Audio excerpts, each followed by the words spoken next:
राधा स्वामी दयाल की दया, राधा स्वामी सहाय, राधा स्वामी। प्यारी साध संगत जियों, भाइयों बहनों, बुजुर्गों, बच्चों, जितने भी आप सत्संग लाभ के लिए आए हो, शांति से बैठ के सत्संग लाभ उठाएं। आज जन्माष्टमी है। इस शुभ दिन की बहुत बहुत शुभकामनाएं। श्री कृष्ण जी जो 8वें अवतार हुए, उनका प्रकाट्य दिन, अवतरण दिवस मानव कल्याण के लिए, राक्षसों का नाश करने के लिए, धर्म को स्थापित करने के लिए और अधर्म को मिटाने के लिए ही वो इस अवतार रूप में आज के दिन प्रकट हुए थे। तो ये आज का महान दिन है। ये आप सभी जानते हैं कि जब जब अन्याय और जुल्म बढ़ता है संसार में, महापुरुष प्रकट होते हैं और वो आके उस समय की फैली हुई कुरीतियों को या जो भी गलत धारणाएं होती हैं, गलत परंपराएं होती हैं, उनको मिटा के पुनः मनुष्य मात्र को धर्म का रास्ता दिखाते हैं, अन्याय और जुल्म से उनको बचाते हैं।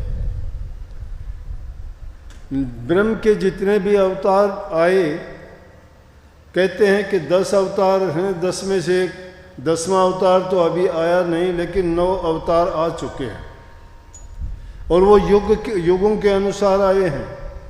सतयुग में 4 अवतार आए, त्रेता युग में 3 आए, द्वापर में 2 आए और कलयुग में जो 10वां अवतार आना है। काफ़ी तो कह भी देते हैं कि महात्मा बुद्ध 10वें अवतार थे, लेकिन थे या नहीं थे, वो एक महापुरुष महात्मा बुद्ध भी थे जिन्होंने जो धर्म चलाया, उनके नाम से बुद्ध धर्म आज पूरे संसार में फैला हुआ है।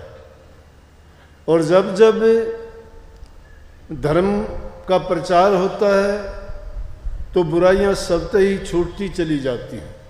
अभी सत्संग से पहले अपने मीनू भाई साहब बैठे हुए थे तो कहने लगे, जी इस इलाके में भी पहले नशे की आदत थी, लेकिन जो जो आपके सत्संग का प्रचार हुआ है तो उससे हमें इतना लाभ हो गया कि अब मुश्किल से 10-15% लोगों में ये आदत रही है।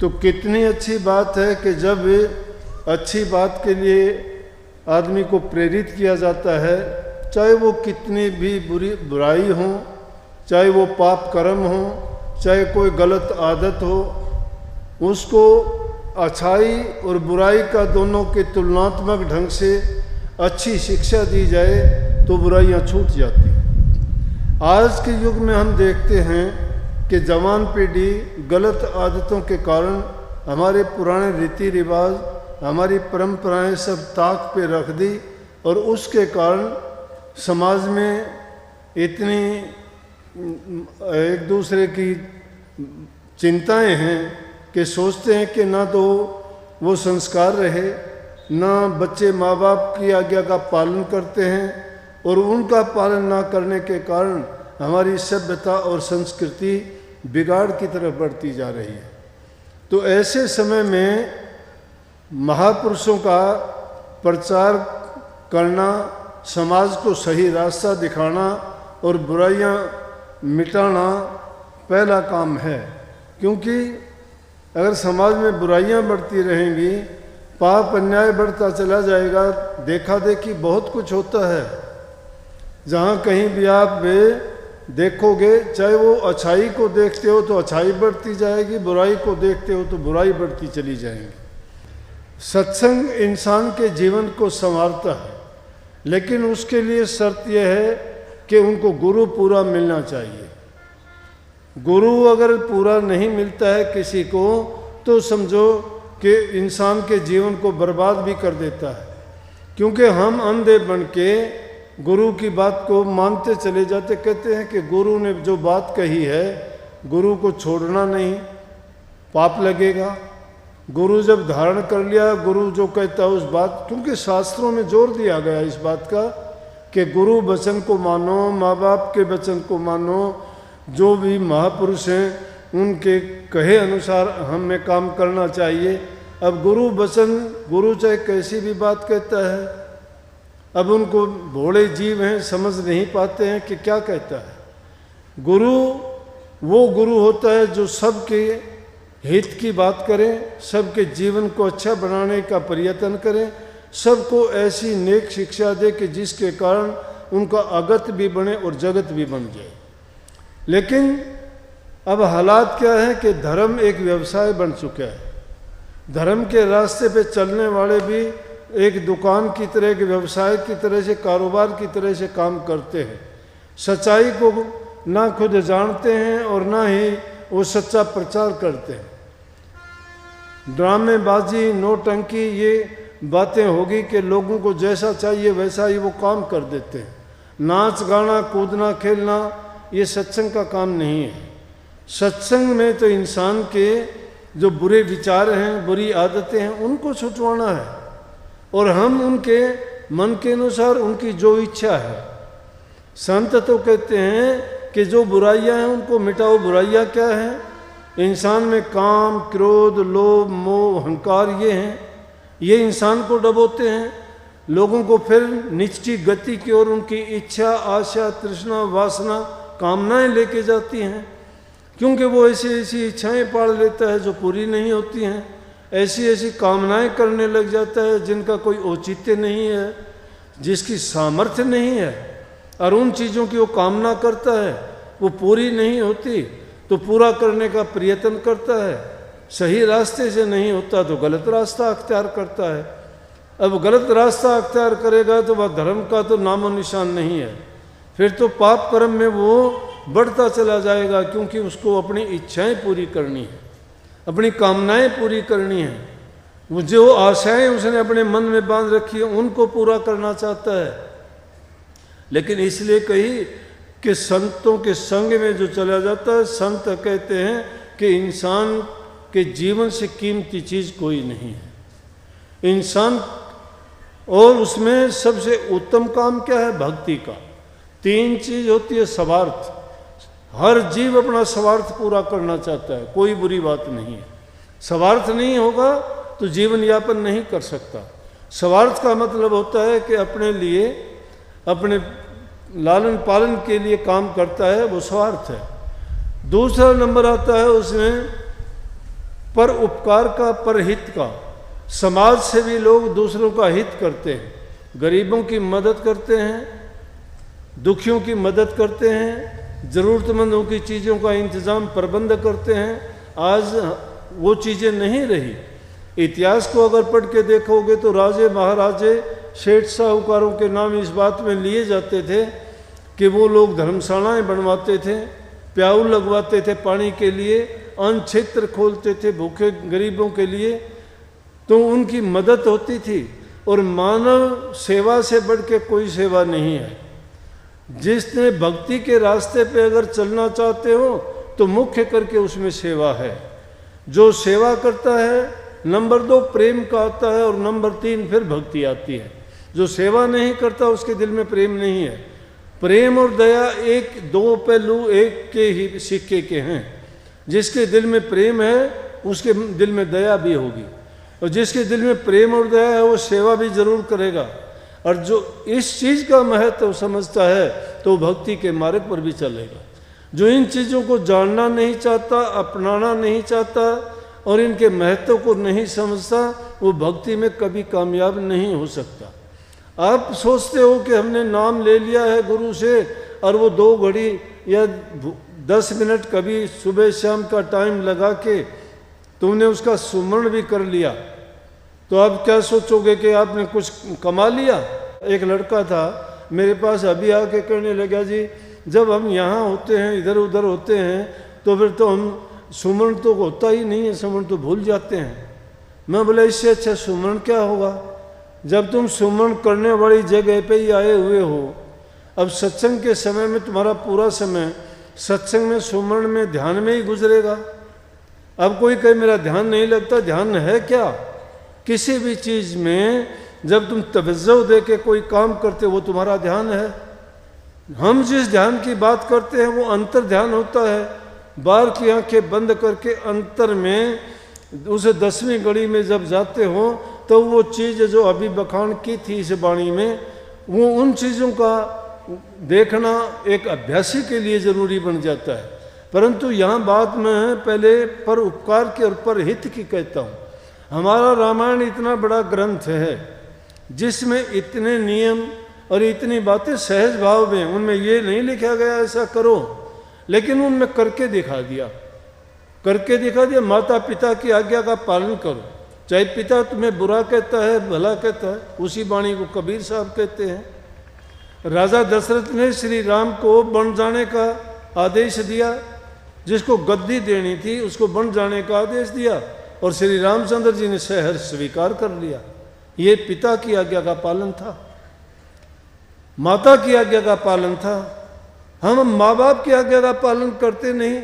ऐसे ऐसे केसेस आते हैं सामने, कहते हैं कि माँ बाप जो कहते वो काम नहीं करूँगा, इससे अच्छा तो मुझे आप मरवा दो, वो अच्छी बात है। लेकिन मेरे माँ बाप जो मुझे कहते हैं वो मेरी बात नहीं। कहाँ कमी रही? संस्कारों की कमी रही। माँ बाप ने उसको अच्छे गुण नहीं दिए, अच्छी शिक्षा नहीं दी, खुद वो अच्छे रास्ते नहीं चले, इसलिए उनका संग करके उसने गलत बातें ही सीखी। ये हो नहीं सकता कि एक पेड़ आम का हो और उसको कोई दूसरे चीज़ें लग जाएं। आग के डोडे नहीं लग सकते, आम के पेड़ को आम ही लगेंगे। आप कह सकते हो इस बात को भी कोई आलोचक बैठा हो कि आजकल तो ऐसा हो गया कि एक दूसरे की प्रेम चढ़ा देते हैं, वो चढ़ा देते हैं, लेकिन प्रेम चढ़ी हुई क्या उससे जैसा चीज़ हो जाती है क्या? फिर ओरिजिनल के लिए क्यों कहते हो कि ये ओरिजिनल नहीं है? इसलिए श्री रामचंद्र जी ने माँ बाप की आज्ञा का पालन किया, कबीर साहब ने भी यही कही है। ये वचन का मानना है, और जो वचन को मान लेता है समझो कि उसने अपने जीवन को संवार लिया है। क्योंकि वचन जो अब मैं जो कह रहा हूँ ये किसके लिए बुरा है, किसके लिए भला है, सबके लिए है। बुरा है तो सबके लिए बुरा। मैंने किसी को ये नहीं कहा कि तू इसको ना अपनाना, ये भी नहीं कहता कि तू अपना लेना। मैं सबके लिए कहता हूँ वचन सबका हितकारी, गुणकारी और लाभकारी होता है। गुरु सबको समान रूप से ज्ञान देता है, लेकिन जिसका भाग्य ऊंचा होता है, जिसके संस्कार अच्छे होते हैं और जो पीछे अच्छी करनी करके आया होता है, वो जीव उससे गुण ग्रहण कर लेता है, वो गुण को त्याग देता है। अच्छी बात जहाँ से भी मिलती हो ले लेनी चाहिए। गुरु माँ बाप किसी को बुरी बात नहीं सिखाते, बल्कि उनके जीवन को बनाने की, संवारने की, उनको सुखी जीवन जीने की ही शिक्षा देते हैं हमेशा। कबीर साहब ने क्या कहा कि जो भी वचन कहा जाए कि चाहे वो बुरा है चाहे वो भला है, वो शिष्य के हित में कहते हैं, और उसको शिष्य को मान भी लेना चाहिए। जो नहीं मानते लेकिन अहंकारी हो जाते हैं, अहंकार में आके हम सब कुछ बर्बाद कर लेते हैं। ये वो बुरी बीमारी है, वो हमें अपने आप को ज्ञानी बना देती है, अपने आप को बलवान ताकतवर बना देती है। और ये क्या है? मन का ख्याल। इसलिए मन सबसे बड़ा चोर है। उस मन के चोर को गुरु के अधीन जब करते हैं और गुरु के वचन में जब बांध देते हैं तो ही गुरु के वचन की आज्ञा का पालन करते हैं। तो गुरु दूसरी बात बताता, पर उपकार करो, पर हित करो। और रामायण में इसीलिए कहा कि पर हित समान धर्म नहीं कोई। धर्म है क्या? पर हित।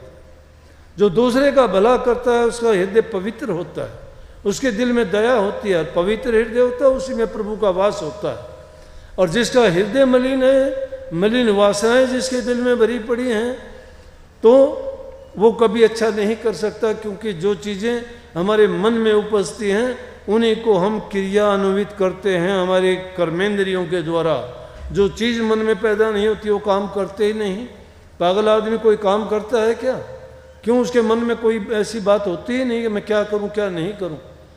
इसलिए हमारे मन में इंसान बुद्धिजीवी है, सोचता है, लेकिन इसको ज़रूरत है उसके ज्ञान को जगाने की। गुरु क्या करता है? गुरु इसीलिए ज़रूरत पड़ती है, गुरु का मतलब भी यही है कि वो गुरु अंधेरे से निकाल के उसको प्रकाश में ला देता है, पाप कर्मों को छुटा के धर्म के रास्ते पे चलाता है, जिससे जीते जी भी इंसान सुखी रहता है और जो संसार से जाता है तो सुखाला जाता है। क्योंकि जीवन भर जो हम काम करते हैं हमें उसी का नतीजा मिलता है, आगे भी उसी का मिलता है। ये ना सोचना कि ये हमारा आखिरी जन्म था, ये हमारा पहला जन्म था, नहीं। कितने जन्म हमारे कितने माँ बाप से हुए होंगे, कितनी योनियां हमने भोगी होंगी, कितने हमने दुख कष्ट सहे होंगे, कितने नेक काम भी किए होंगे। लेकिन एक बात जाहिर है कि हमने नेक कर्म बहुत किए थे। नेक कर्म करने के कारण इंसान का चोला मिलता है, और उससे भी भले काम और भी किए होंगे तब हमें गुरु और सत्संग मिलता है। नहीं तो बुरे आदमियों को ये चीज़ें नहीं मिलती। संतों का संग मिलना बड़ा मुश्किल है। वो भूमि पवित्र होती है, पावन भूमि होती है जिस भूमि पे हम बैठे हैं। इसके लिए कितने दिन पृथ्वी सिंह यहाँ, जिसने जमीन सबसे पहले दान की थी, जाके कहा करता, बड़ा जोर से, बुजुर्ग आदमी हो गया था, संगत में खड़ा होके कहता था, दाता मैंने जमीन आश्रम के नाम कर दिया, आश्रम बना दो। महापृथ्वी गांव में है वो, वहाँ कहाँ सत्संग चलेगा? ने बोला मेरा जीवन सफल हो जाएगो, एक सत्संग हो जाएगो तो भी। और कहता था कि पूरे विश्व में डंको बजेगा, देख लियो। ने बोला इतनी संगत होगी पूछो ना। वो अभी तो ये कुछ भी नहीं, अभी तो ये कुछ भी नहीं है कि देखो उस इंसान की सच्चाई थी, वो देखता था, उसको देखा है तो नेक इंसान दुनिया में आके नेक काम करते हैं, सदा के लिए अपना नाम अमर कर लेते हैं, नेकी हमेशा जिंदा रहती है। इंसान चला जाता है, इंसान की प्रकृति जिंदा रहा करती है। आज जिनको हम याद करते हैं, चाहे संत रूप में आए, अवतार रूप में आए, या दूसरे महापुरुष जिन्होंने समाज के हित के कार्य किए, वो आज भी जिंदा है। चाहे वो मूर्ति चली गई, पर कीर्ति आज भी जिंदा है। लेकिन बुराई भी उसी प्रकार से जिंदा रहती है, वो भी कभी दफन नहीं होती। जहाँ अच्छाई का नाम लिया जाता है, बुराई उसके साथ होती है, क्योंकि प्रकृति दोनों चीज़ों में है। जहाँ रात का अंधेरा है वहाँ प्रकाश भी होता है, परंतु रात के अंधेरे में देखने वाले कभी ये ना सोचें और निराश ना हो कि अंधेरा ही अंधेरा रहेगा। नहीं, वक्त बदलता है, अंधेरा गुजरता है तो प्रकाश आता है। ये आस उनको होती है कि सुबह को सूर्य निकलेगा, प्रकाश होगा। इसी प्रकार से ये धर्म और अधर्म का भी चलता रहता है। लेकिन जिन इंसान जिंदा है, इसमें ज्ञान है, समझ है, विवेक है, और इसको कर्म करने की स्वतंत्रता प्रदान की गई है। ये कुछ भी जो करना चाहे कर सकता है, परमात्मा को दोष नहीं देना। ये ना कहना कि परमात्मा की इच्छा नहीं थी, नहीं, इंसान की इच्छा नहीं थी। परमात्मा किसी को नहीं कहता तू भला कर, तू बुरा कर। परमात्मा तो सबको बैठा हुआ देखता है, और जो जैसा करता है उसको वैसा ही कर्म भुगतवा देता है, उसका कोई लेना देना नहीं। लेकिन इंसान की आज़ादी उससे काम करवाती है। तो इसलिए जो हमें जीवन मिला है, इसे जीवन में क्यों ना हम नेक काम करें, अच्छे काम करें, जिसके कारण हमें भी सुख मिलेगा। जिस आदमी के लिए भला, जिसका हित करोगे, वो तुम्हें दुआ देगा, आशीर्वाद देगा। उसके मन से अच्छे विचार जो निकलेंगे वो तुम्हें धन्य कर देंगे। लेकिन अगर किसी को कष्ट और दुख देते हो और उसकी बद दुआ निकलेगी, वो तुम्हें बर्बाद भी कर देगी। इसलिए किसी की बद दुआएं ना लेके अच्छी दुआएं लोगे। जहाँ कहीं भी अच्छे काम के लिए जाते हो, माँ बाप से आशीर्वाद लेते हो, बुजुर्गों से आशीर्वाद लेते हो, गुरु और महात्माओं से आशीर्वाद क्यों लेते हो? वो इसीलिए लेते हो कि वो हमें अपने शुद्ध मन से खुश होके जब आशीर्वाद देते हो फलीभूत होता है। अगर हम नेक काम करके, पुण्य के काम करके, दूसरे का हित करके उनके मन को जीत लें, उनके प्यार को पालें, तो हमारे लिए कितना लाभ होगा। वो हमें इतना आनंदित कर देंगे, इतनी खुशी दे देंगे कि हमारा हृदय भी पवित्र हो जाएगा और हमें अच्छा करने की जो आदत पड़ जाएगी वो छूटेगी नहीं। इंसान को आत्मिक शांति होनी चाहिए। दुनिया तो करने वाली किसी को भी नहीं बख्शती है। ये आदमी में हमेशा एक दो बुराई देखते रहते हैं, लेकिन इंसान खुद को देखे कि मैं क्या करता हूँ। जो अच्छे रास्ते पे चलते हो, अपने अच्छे रास्ते को मत छोड़ो किसी के कहने से या उनके घबराने से। अगर तुम्हारे में कमी है तो कमी को सुधारने का प्रयास करो, अगर कमी नहीं है तो उनको कहने दो, उनके कहने से कुछ होता नहीं है। तुम अपने रास्ते पे अपनी मंजिल की ओर बढ़ते चलोगे, मंजिल तुम्हारी ओर आती जाएगी। ये रास्ते की बाधाएं इंसान को रोकने का प्रयत्न करती हैं, क्योंकि जब जब भलाई चलती है तो बुराई उससे आगे चलती है। ये देश काल और माया का है। काल और माया के देश में अगर हम अच्छाई की ओर जाएंगे तो काल की जो शक्तियां हैं वो हमें रोकने का प्रयास करेंगी, जगह जगह बाधाएं पैदा कर देंगी। तो इसलिए नेकी का रास्ता छोड़ना नहीं चाहिए। नेकी वही इंसान कर सकता है जो महापुरुषों की संगति करता है और उसके जिसके अच्छे संस्कार है। और तीसरा नंबर परमार्थ का आता है। परमार्थ वो होता है कि अपनी रूह के लिए काम करें। हम अपने तन के लिए अनेक काम करते हैं, रोग बीमारी से बचने के लिए दवा लेते हैं, हस्त पुष्ट रखने के लिए अच्छी चीज़ें खाते हैं कि ये स्वस्थ रहे, इसमें शक्ति ताकत रहे, देखने में सुंदर लगे। इसको सर्दी गर्मी से बचाने के लिए हर प्रकार से जो भी ज़रूरत हो वो ज़रूरतें इसकी पूरी करते हैं। हर इंसान हर जीव करता है, वो कोई नई बात नहीं है। लेकिन परमार्थ दूसरा जीव कोई नहीं कर सकता। इंसान ही परमार्थ कमा सकता है। परमार्थ क्या होता है? अपनी रूह के लिए, अपनी आत्मा के लिए जो काम किया जाए। और रूह के लिए काम कौन सा किया जाता है? प्रभु की भक्ति के सिवाय वो दूसरा नहीं है। ये दुनियादारी के जितने काम करोगे, नेक काम करते हो, परोपकार परहित के काम बताए, दान किसी को देते हो, बहुत अच्छी बात है। लेकिन उससे क्या होगा कि नेक काम करने के कारण आपका जन्म आपको अच्छा मिलेगा, राजा बाबू सेठ साहूकार बन के आओगे, फिर भी आपको सुख मिलेगा, क्योंकि आपने नेक कर्म किए थे, उसका प्रतिफल अच्छाई है और वो आपको अच्छा ही मिलेगा। लेकिन जिन लोगों ने पाप कर्म कमाए हैं, खोटे मंदे कर्म किए हैं, उनको 2 सज़ा मिलती हैं। यहाँ तो सरकार का कानून उसको सज़ा देगा। जो मानवता के विरुद्ध काम करता है, समाज के कानून के विरुद्ध काम करता है, उसको कानून सज़ा देगा। लेकिन जब दुनिया को छोड़ के जाएगा तो उसको खुदा परमात्मा के दरबार में मिलेगी, यमराज की सज़ा मिलेगी, नरकों के दंड भोगने के लिए दिए जाएंगे। और उससे कुछ कम होंगे तो दुनिया में अगर वो भेजे भी जाएंगे, उनके अच्छे भी कर्म होंगे, बुरे भी कर्म होंगे, तो लूले लंगड़े अंधे काणे और अपाहिज बन के आएंगे। जिंदगी तो इंसान की होगी, लेकिन जीवन उनका पशु से भी बदतर होगा।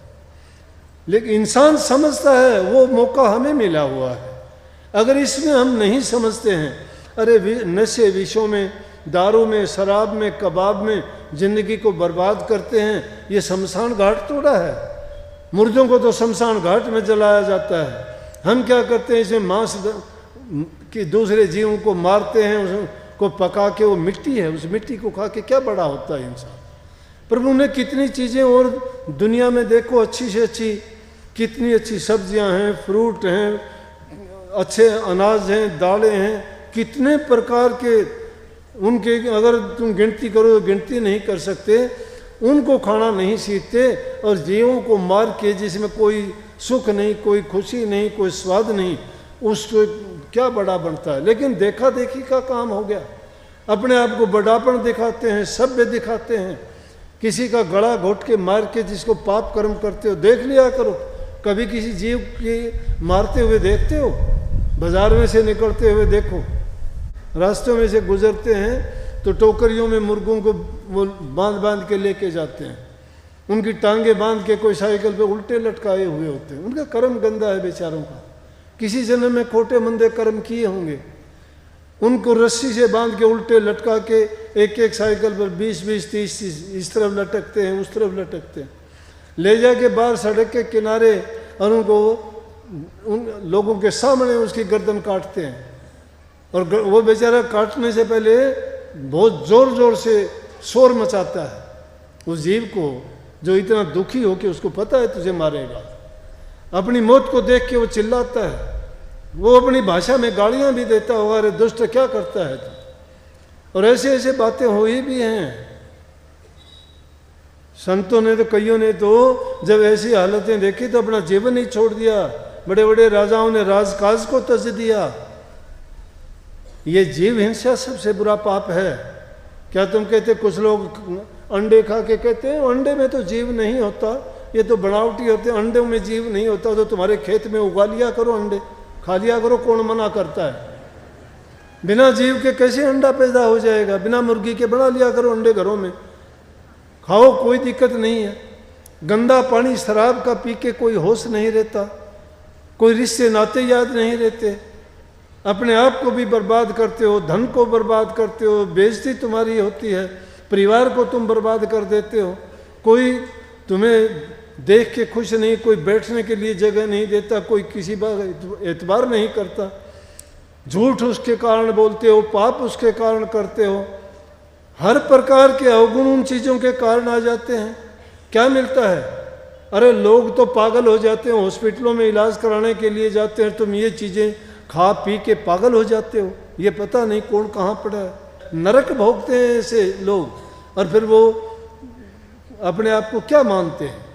ये इस तरह की हालात में इंसान जीता है तो अपने आप को इंसान भी क्या कहता है। वो रूह भी बेचारी अंदर से कितनी दुखी होती होगी कि देखो मैं किस शरीर में आई, और आगे के लिए उसका क्या हाल होगा, क्या दुर्गति होगी, कहाँ भक्ति की, कहाँ प्रभु के मिलने की, कहाँ उसका गुणगान करें, कैसे उसको याद करें। इंसान इंसान ही नहीं रहा। उससे पहले ज़रूरत है कि इंसान नेक इंसान बने, बुराइयों को छोड़े। ये तो बहुत बड़ी बड़ी बात है। क्रोध आता है, क्रोध में दूसरे इंसान का कत्ल कर देते हो। छोटे से ज़मीन के टुकड़े के लिए पीढ़ियों तक तुम्हारे झगड़े मुकदमे चलते हैं, कोर्ट कचहरियों में दुखी होते हो, ना बच्चों का पता, ना स्त्री का पता, किसी को मार देते हो, तुम्हारी ज़िंदगी जेलों में कटती है, पीछे से तुम्हारे परिवार की क्या हालत होती है, तुम्हारी ज़मीन बिक जाती है, घर बिक जाती है, तुम्हारे बच्चों को खाने पीने के लिए कुछ नहीं बचता है, वो ज़मीन यहीं रह जाती है, कहीं नहीं जाती। 4 पैसे के लिए ऐसी गलती कर बैठते हो। क्यों ऐसा करो? किसी को शौक नहीं है, ये समझा करो। मैं तो ये कहता हूँ कि सब झगड़ों को मिटने के लिए सीधा सा एक फार्मूला है, तुम्हारे से गलती हो जाए तो माफ़ी मांग ले, छुट्टी हो जाएगी वहीं। और दूसरा अगर गलती कर देता है तो उसको माफ़ी दे देनी चाहिए उसी टाइम कि जा भाई माफ़ किया, कोई बात नहीं, झगड़ा ही मुक जाएगा। अगर झगड़ा सब कुछ लुटा पिटा के भी तो तुमने कहाँ जाना पड़ता है, फिर ज़्यादा कुछ मिलता है क्या? मन की शांति गई, घर बर्बाद हुआ, और लोगों के हंसी का कारण बने। लोग हंसते हैं, क्यों हंसते? तुम्हारी मूर्खता पर। कुछ इंसान का घटता नहीं है। अगर गलती होती है उसी टाइम कह दो, कुछ नहीं जाता। अगर कोई कहता है तो कहने दीजिए। ये एक बेकार का इंसान एक अभिमान पाल लेता है। जो लोग अभिमान पाल लेता है वो बड़े से बड़ा जुल्म भी कर जाता है। बड़े से बड़ा जुल्म होने का कारण अभिमान है, अहंकार है इंसान का। जो इंसान अहंकार को छोड़ देगा, झगड़ा ही खत्म हो जाएगा। लेकिन हम तो छोटी छोटी बात के लिए तो क्रोध कर लेते हैं। काम के ऐसे हैं कि हमारे जो मन में कामना हुई वही पूरा करने की कोशिश करते हैं। लोभ इतना ज़्यादा है कि हमें अपना तो सब कुछ होना चाहिए, दूसरा चाहे मर जाए, कट जाए, कुछ भी हो जाए, उसकी हालत नहीं देखते। चोर ठग लुटेरे क्या करते? उसको पता है कि उस इंसान ने ये चीज़ कैसे जोड़ी होगी, कैसे पैसे उसने कमाए होंगे, और उनकी चीज़ों को चुरा ले जाते हैं, लूट ले जाते हैं। उनका भला कैसे होगा? लोभ में ऐसा करते हैं, लालच में ऐसा करते हैं, स्वार्थ में ऐसा करते हैं। लेकिन जो आदमी दूसरे का हित करना सीख जाता है वो सेवा भी करता है। सेवा दिखावे की नहीं, सेवा दिल से होती है। सेवा जो इंसान करता है उसका अभिमान चला जाता है, अभिमान नहीं होता। सिखों के गुरुद्वारों में देखो, बड़े बड़े भी चाहे कितने ऊंचे ओहदे और पद पर हो, उसको अगर कोई सजा दी, या वो खुद भी खुश होकर जूते उठाने की सेवा करेगा, बर्तन साफ करने की सेवा करेगा, भोजन जिमाने की सेवा करेगा, वो इंसान होंगे। तुम्हें जानते ही नहीं है, तुम्हें सड़क पर चलते हुए को प्रसाद देंगे कि भाई जी प्रसाद लेके जाओ, प्रसाद लेके जाओ। क्यों? वो इस चीज़ के महत्व को जानते हैं। इंसानियत की सेवा करना बहुत उत्तम है। क्योंकि इंसान 84 लाख योनि में सबसे उत्तम चोला है, इससे उत्तम चोला कोई नहीं है। सिखों ने ही कहा है, नानक साहब ने, बही प्राप्त मानुष दे हरिया, गोविंद मिलन की ये तेरी बरिया, और काज तेरे किते न काम, कर साध संगत भज केवल नाम। कि गोविंद भजने का, परमात्मा की भक्ति करने तेरा यही अवसर है। और स्वामी जी महाराज ने भी यही कही है, ये तन तुमने दुर्लभ पाया, कोटि जन्म जब भटका खाया। कोटि जन्मों का भटका खाने के बाद इंसान का चोला मिला है। फिर उस गर्भवास की बात को याद कीजिए, जिस नरक में पड़े हुए थे जीव। नरक क्या है? माँ के गर्भ में एक पानी की पोटली में ही तो थे हम बंद। इस जीव की हालत देखो, उसी को खाता था, उसी को पीता था, उसी में पखाना करता था, उसी में पेशाब करता था। नरक से भी बढ़ के था। याद थी इसको ये बातें। प्रभु से प्रार्थना करता था, मुझे बाहर निकालो इससे, मैं आपकी भक्ति करूंगा, और भक्ति करके ये इस काल और माया की जेल से निकल के आपके चरणों में पहुंचूंगा। इसलिए जन्म मरण का रोग लगा हुआ है, इसीलिए इसको सबसे बड़ी बीमारी कहा गया है। और जन्म मरण से छुटकारा पाने का साधन सिर्फ संतों के पास है। लेकिन हम तो क्या हुआ कि जब बाहर निकलते हैं उस बात को भी भूल जाते हैं कि हमने क्या वायदा किया था, और याद ही नहीं है, और फिर उसी काम में लग जाते हैं। ये भूल लगी हुई है। कबीर साहब ने तो हर बात उन्होंने कही, छोड़ी नहीं। वो कहते हैं, अगत में मत ना बोवे सूल, जो बोएगा वैसा काटेगा। अगत है कि आज जो बोता है कल को काटना पड़ेगा। आज अच्छा करेगा कल को अच्छा मिलेगा, बुरा करेगा बुरा मिलेगा। जैसे को तैसा है, जैसा करोगे वैसा भरोगे। दूसरे को इज्जत देना देखो, प्यार दे के देखो, सम्मान करके देखो, तुम्हें मिलेगा। जो तुम किसी का अच्छा नहीं करते, तुम्हारा अच्छा कौन करेगा? प्रकृति का नियम है, जो इंसान जैसा देगा उसको वैसा मिलेगा, कोई रोक नहीं सकता। चाहे कोई बुरा करने वाला है, कंस बुरा करना चाहता था कृष्ण जी का, लेकिन कृष्ण जी इस संसार का हित करने के लिए आए थे। वो लोगों को दुख देता था, कष्ट देता था। ब्रह्म के अवतारों की ये खूबी थी कि ब्रह्म के अवतार जितने भी आए ना, उन्होंने राक्षसों का संहार किया, मार दिया उन्हें। किसी को भी देख लो, कहीं नरसिंह रूप धार के, कहीं श्री कृष्ण का रूप धार के, कहीं श्री राम का रूप धार के रावण और लंका के राक्षसों को खत्म किया। जितने भी ये अवतार आए थे, ये इन्होंने संहार किया, राक्षसों का, दुष्टों का, पापियों का। लेकिन आज का युग संतों का युग है, और संत आपको प्रेम का पाठ पढ़ाते हैं, सेवा का पाठ पढ़ाते हैं कि नहीं, दुख ना दो किसी को। तुम्हें भी कोई दुख देता है उसका भी भला करो, नेकी कर दरिया में डाल, भला करके भूल जाओ। दूसरे की भलाई करोगे, तुम्हें तुम्हारी आत्मिक शांति मिलेगी। बुराई करके कोई आदमी चैन से नहीं रह सकता। तो संतों का युग है। संत प्रेम के रास्ते पे, प्रेम का कोई मोल नहीं है, कोई तोल नहीं है। इसलिए सत्संगियों को आपस में प्रेमी बोलते हैं। लेकिन सत्संगियों में भी आपसी द्वेष हो, ईर्ष्या हो, बैर हो, एक दूसरे की टांग खिंचाई करते हो। अरे तुम अगर किसी से मुकाबला करना चाहते हो तो ये मुकाबला करो ना, मैं इससे ज़्यादा भजन करूँगा, इससे ज़्यादा अच्छे नेक काम करूँगा, इससे अच्छा ज़्यादा परमार्थ और परोपकार करूँगा, इससे ज़्यादा मैं सेवा करूँगा। तुम अच्छा करने में दूसरे का प्रतिस्पर्धा करो, बुराई करने में नहीं। बुराई की ओर क्यों बढ़े जाते हो?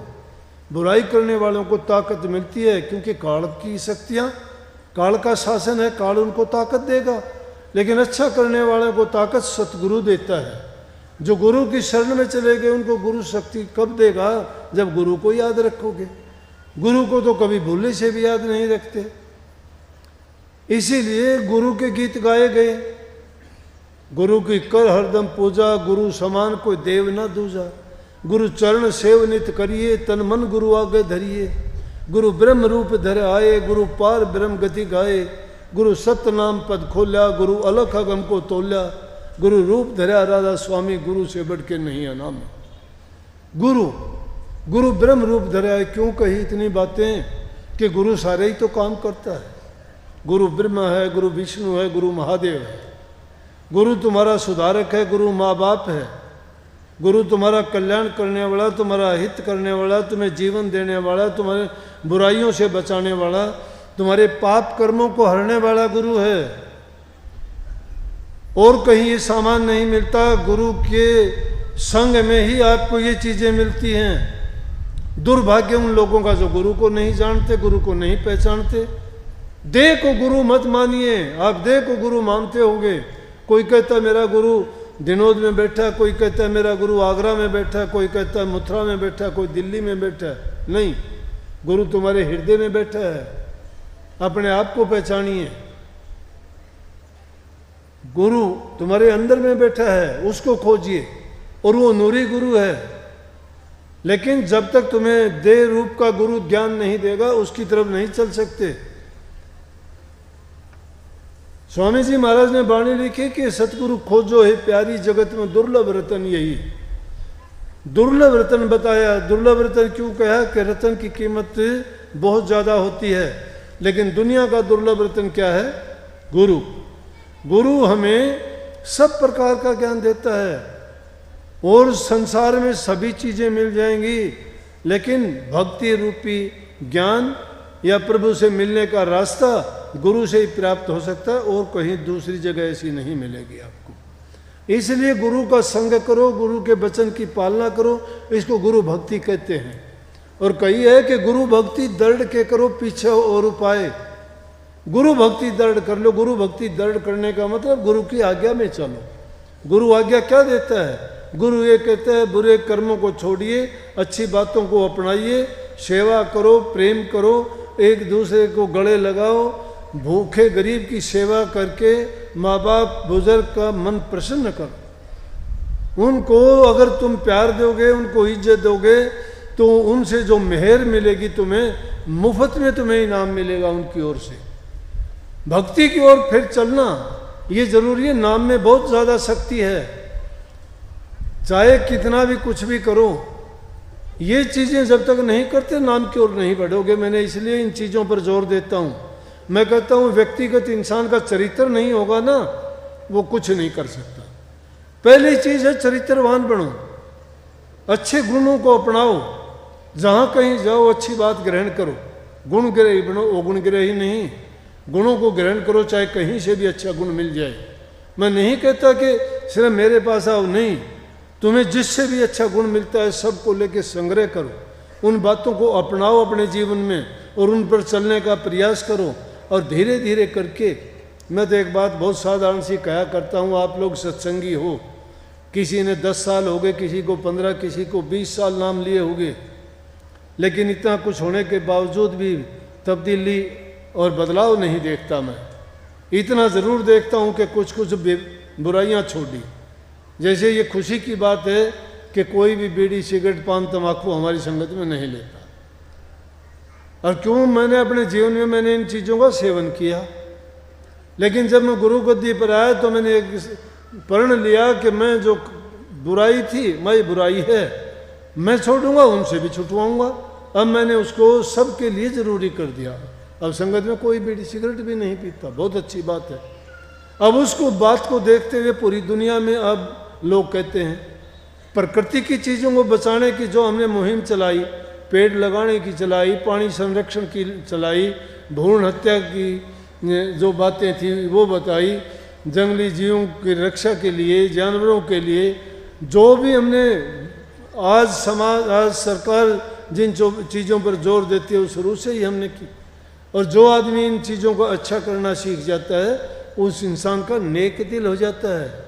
और परमात्मा तो खुद कहते हैं निर्मल मन सोई जन मोए भावा, कि जिस इंसान का निर्मल मन है मुझे वो ही अच्छा लगता है, मैं वहीं पर वास करता हूँ। मुझे ढूंढने की कोशिश करो तो उन भक्तों के दिलों में जाके देखो जो नेक इंसान से नेकी करते हैं, भलाई करते हैं, मैं उनके हृदय में बैठा रहता हूँ।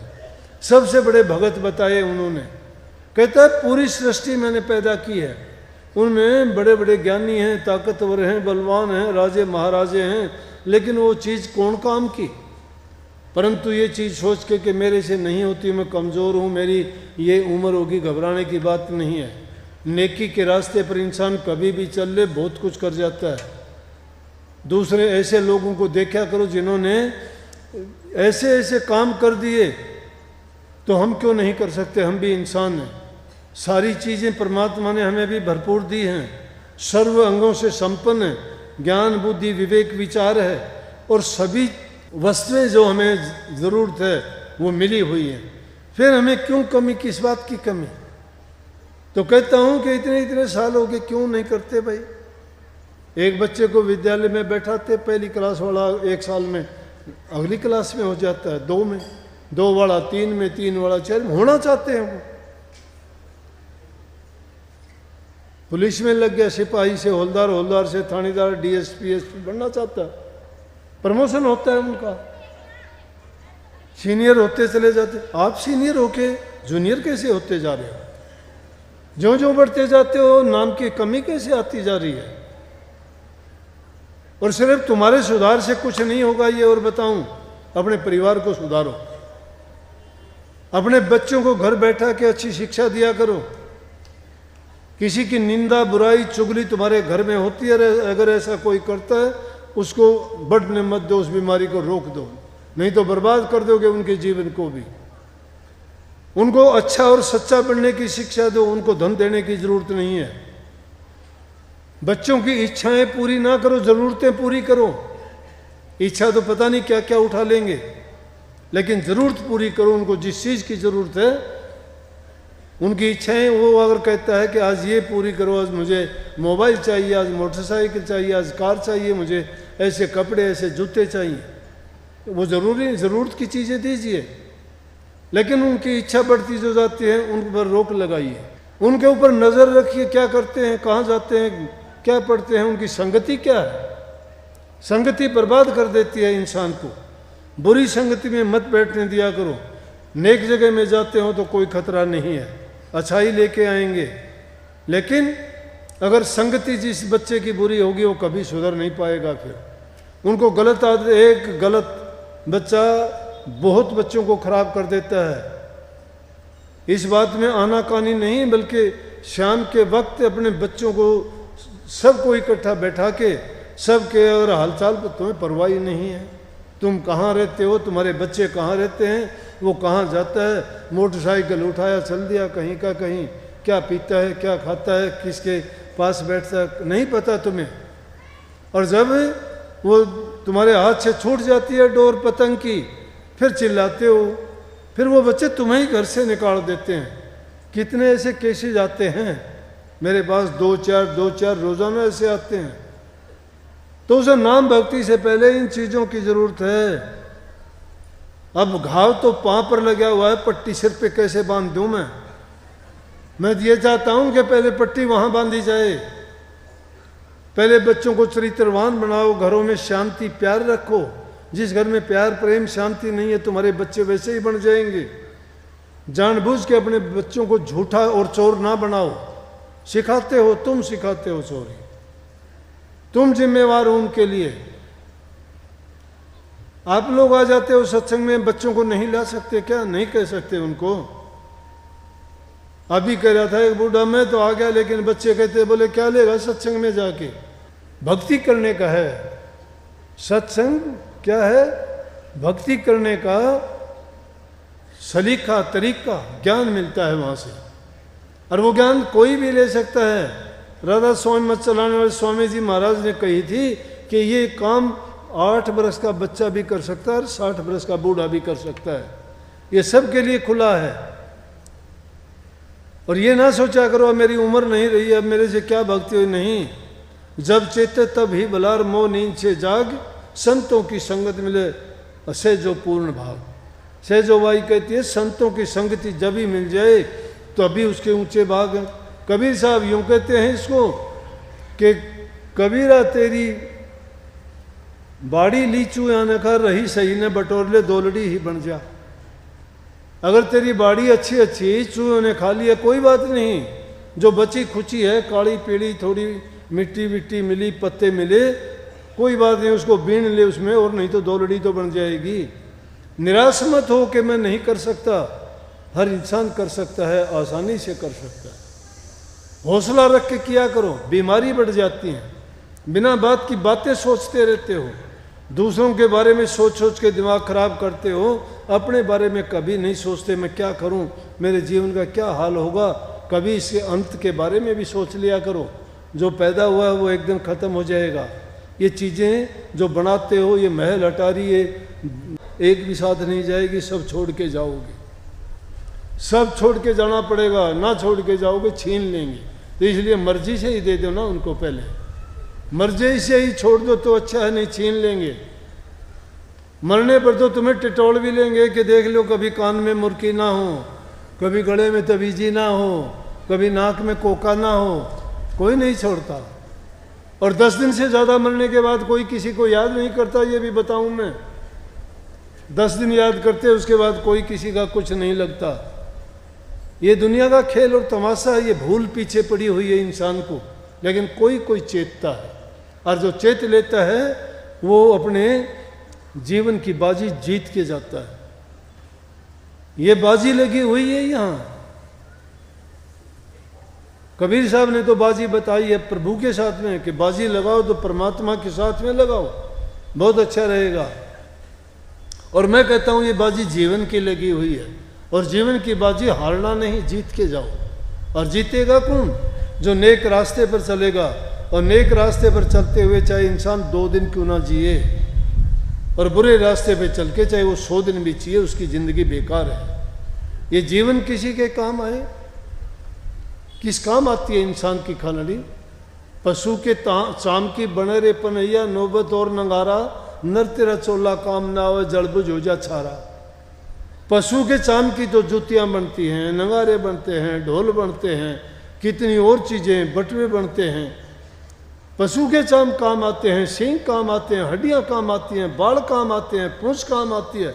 इंसान की एक चीज़ भी बता दो मरने के बाद काम आती हो, कुछ भी काम नहीं आती, इतनी सी राख बनती है। तो कबीर काया खोटीर, कभी माड़ीर, कभी मोटी मोटी होगी उसकी थोड़ी ज़्यादा राख बन जाएगी, पतली होगी उसकी थोड़ी बन जाएगी। आखिर तो इसको ख़त्म होना, हाड़ जड़े जो ला कड़ी, चाम जड़े जो घास, बाल केस किस तरह जड़ेंगे? जैसे घास जड़ गया चढ़ चढ़, आध घंटे में सब फूक दम के घर आ जाएंगे, कोई उसकी निशानी मिट देंगे, उसके कपड़े उसकी चीज़ें भी बाहर फेंक देंगे, ना रखो, याद आएगा वो। 2 दिन के बाद याद आता है, कहता है कि नहीं वो दिखाई देता, दिखाई नहीं देना चाहिए। बाबा जी कुछ हिस्सा करो, दिखाई नहीं देना चाहिए। अरे पूरी ज़िंदगी तुम्हारे साथ रहा, अब क्या हो गया वो? ना ना, दिखना नहीं चाहिए। ये कीमत है इंसान की। फिर इंसान बर्बाद अपने आप को करता है, अपने बारे में नहीं सोचता। जिनके बारे में सोचता है उनके ये ख्याल है उसके मरने के बाद 2 दिन जग में जीना है, इतने पे क्यों इतराते हो? मेरी काया मेरी माया शोर मचाते जाते हो, साथ नहीं हरि नाम लिया और यूं ही जीवन बर्बाद किया, सारा का सारा जीवन खो दिया। खुश होते हो, माँ भी राजी होती है कि आज साल का हो गया, आज 2 साल का हो गया, आज बर्थडे मनाते हैं। अरे खुशी होते हो, कहते हो कि बर्थडे है आज, कौन सा कि 40वां 50वां सिल्वर जुबली। अच्छा, ये नहीं सोचते कि इतने साल बर्बाद कर दिए, इन सालों में क्या नेक काम किया? अगर कोई नेक किया होता तो अच्छा था कि किस चीज़ की सिल्वर जुबली? आदमी की कोई चीज़ घटती है वो तो पछताता है, और इंसान खुशी मनाता है। देखो जिंदगी के दिन कम पूरे हो गए, जितनी ज़िंदगी मिली थी उसमें साल कम होते जा रहे, वो खुश होता है, हाँ इतने दिन मेरे सिल्वर जुबली आ गई, गोल्डन जुबली आ गई। ये भूल है इंसान की, समझता ही नहीं है। नकल पे लगा हुआ है, चाहे नुकसान हो, चाहे गलत हो, चाहे उससे पाप कर्म हो, दूसरे करते हैं वो भी करता है, फैशन में करते हैं, फैशन में कि वो करता है तो मैं भी ये करूँगा, चाहे उसको अच्छा लगे या ना लगे। भाई काम वो करो जो तुम्हारे जीवन को भी बना दे, तुम्हें सुख शांति दे, जीते जी खुशी मिले, हंसते हुए संसार से जाओ।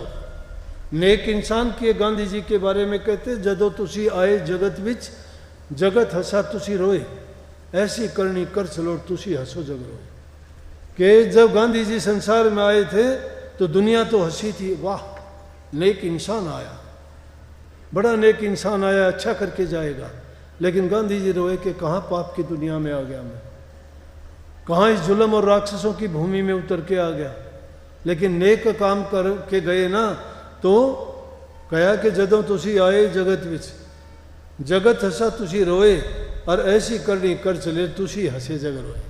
करनी ऐसी करके चले गए, बाद में जग रोता है, तुम हंसते हुए गए क्योंकि तुमने नेकी करी। ये भूमि पवित्र होती है, इसके बारे में मैं कहूँ था, बीच में रुक गया।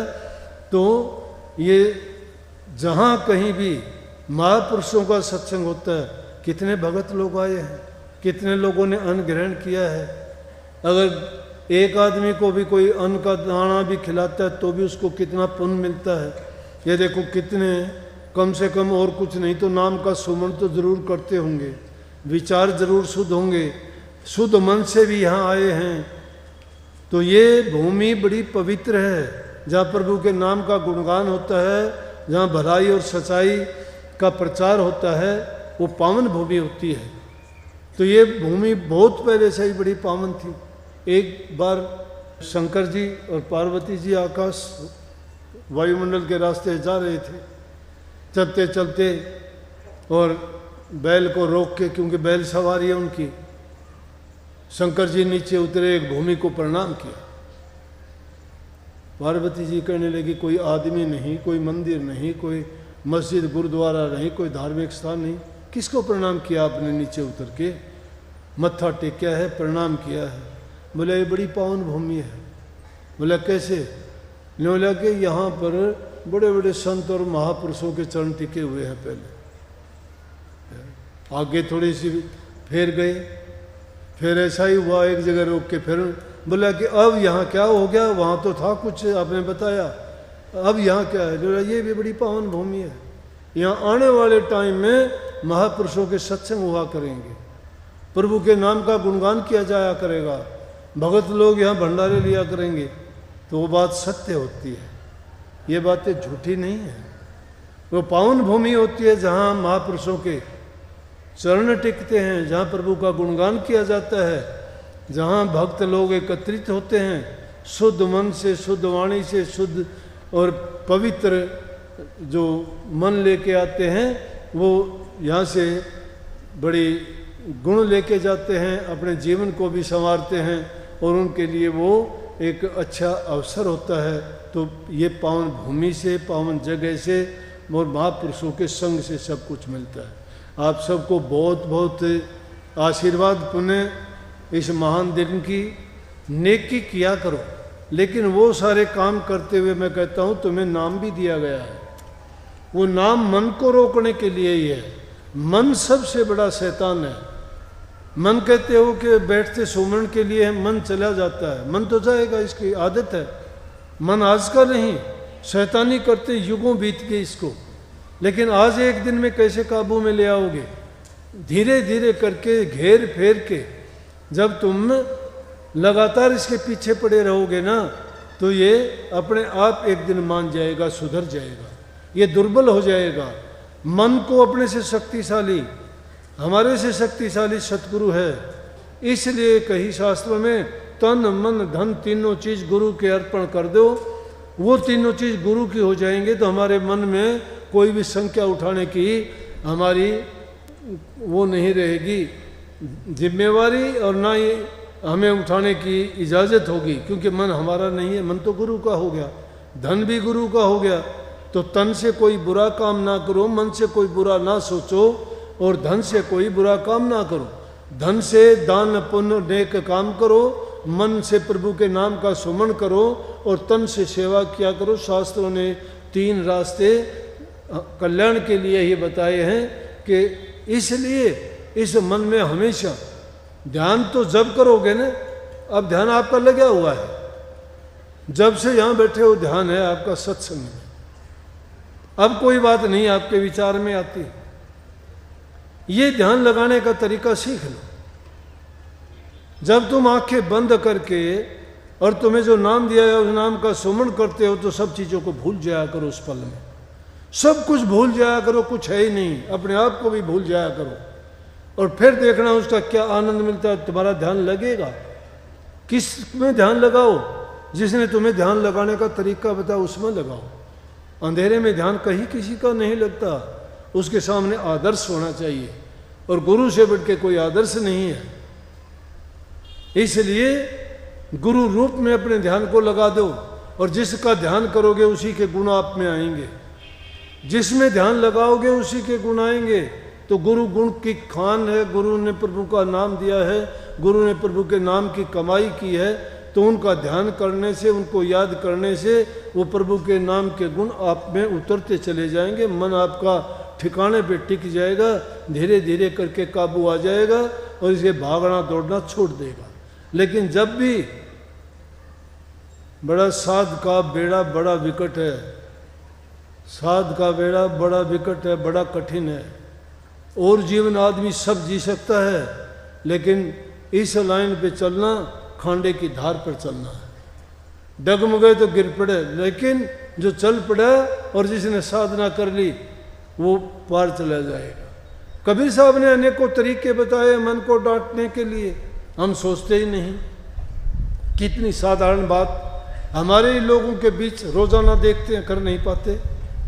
कबीर साहब ने देख के उसको देख लिया, अपने मन को, अपनी वृत्ति को, अपने ख्यालात को। तुम उन्हीं विचारों में रखोगे, तुम्हें हर चीज शिक्षा देने के लिए तैयार बैठी है। कबीर साहब ने देखा औरतें पानी भरने को जा रही हैं, लड़कियां हैं, घड़ा रखा है सिर पर, घड़े के ऊपर भी घड़ा है, 4-5 से सहेलियां आपस में बात करती जाती हैं, हाथ भी हिला रही हैं, हाथों के इशारे करती है, घड़े पे हाथ नहीं है। शब्द लिख दिया शिक्षा देने के लिए। उनने तो अपना मन साध रखा था, लेकिन हमें शिक्षा देने के लिए कहते हैं कि मन को ऐसे साध लो कि जैसे जल भरने को चली पनिहारी, सिर पर घड़ा घड़े पर झारी, हाथ छोड़ बतलावे सारी, वह छलकन दे नानी रे, मन मार सुरत ने डाटो रे, घर बैठे बनो फकीर। घर बैठे फकीर बनो कि जल भरने को गई है, जाती हैं, घड़ा है, घड़े के ऊपर झारी है, पानी को छलकने नहीं देती, गर्दन को ही मोड़ के साध लेती हैं। तुम्हारी रूह नहीं सुधरती, तुम्हारा मन नहीं डरता, इसलिए कहते हैं उनसे ये सीख ले लो। उनसे सीख ले लो कि जब वो घड़े के ऊपर भी घड़ा रखा है, बातें भी कर दी जाती है, हम जबान से बात करती हैं, तो हमने भी यही बात कही है कि मन आदमी का यारवल और हाथ कारवल। काम करते रहो, हाथों से मन लगा दो अपने यार को। यार हमारा कौन है? सतगुरु है। सतगुरु वो कड़ी है जो हमें परमात्मा से मिला देगा। इसीलिए सतगुरु से प्रेम करो, उनका यकीन विश्वास रखो, उनका दृढ़ विश्वास, दृढ़ प्रीति जिसके हृदय में है उसकी भक्ति पूरी है। ये गुरु भक्ति है। जो गुरु भक्ति नहीं जानता वो भाई धूल में लठ मारे जाओ, गुबार में खेले जाओ, कुछ नहीं मिलेगा। अपने जीवन को अच्छा और सच्चा बनाने के लिए पवित्र काम करो, नेक दिन बनाओ, अच्छा करते जाओ, तुम्हारा अच्छा ही अच्छा होगा। बहुत बहुत सबको आशीर्वाद। सतगुरु आपको सबको भक्ति करने की शक्ति दे। आप खुद भी सुधरो और अपने परिवार को भी सुधारो। और मैंने दादरी भी ये कही थी, यहाँ भी कहता हूँ, तुम तुम्हारे परिवार को सुधार लो, मैं पूरे संसार को सुधार दूंगा। तुम तुम्हारे परिवार को सुधार लो, अपने बच्चों को, पत्नी को, घर वाले को, उनको सुधार लोगे ना, ये गारंटी है पूरा संसार सुधर जाएगा।